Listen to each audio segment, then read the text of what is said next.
Agnes Colomar is one of the UN special rapporteurs calling for an inquiry into these hacking claims, and she joins me now from Salt Lake City in the US. First of all, can you just tell me what sort of evidence you have seen that makes you think that the UN should hold an investigation into this? Thank you very much. So in June 2019, a consultancy firm was recruited by Jeff Bezos' security company to undertake a thorough and robust investigation into the possibility that his phone had been hacked. That investigation was linked to an FBI investigation and was therefore conducted under the most robust and stringent conditions. The FTI consultancy firm reached the conclusion that the most likely source of the hacking of Jeff Bezos' phone was a video file sent through a WhatsApp account belonging to the Crown Prince Mohammed bin Salman. We were provided with this information a couple of months ago. My colleague David Kay and myself then undertook a parallel review of the findings of the initial consultancy firm. We approached 4 independent experts to review the report and determine whether or not there could be other sources for the hacking. Following robust exchanges of view between the initial consultancy firm and our own expert, the conclusion was reached that the most likely source for the hacking of Jeff Bezos was indeed the video file sent by the account belonging to Mohammed bin Salman. And this is for this reason that we are going public today. Now, you're saying there a robust exchange of views and that the most likely outcome. So is there a possibility that this has been misconstrued or that maybe there is an alternative reason here?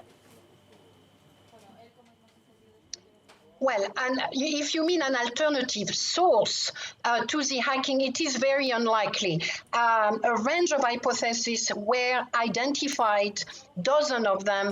They were all investigated thoroughly by the initial consultancy firm under very stringent conditions, and none of them gave the result expected from the hacking.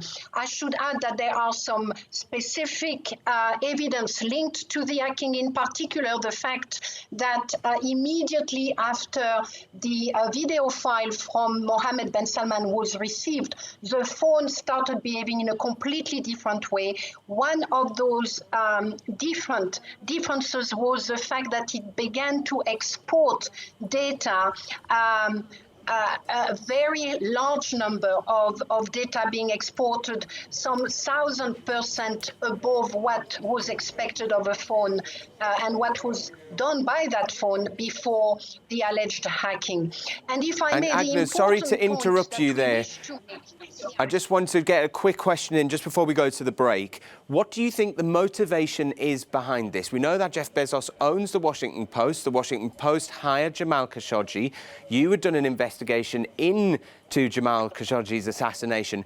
Do you think that the Saudi government, the Saudi Crown Prince, was trying to influence the Washington Post in its reporting, or what motivation do you think lies beneath this?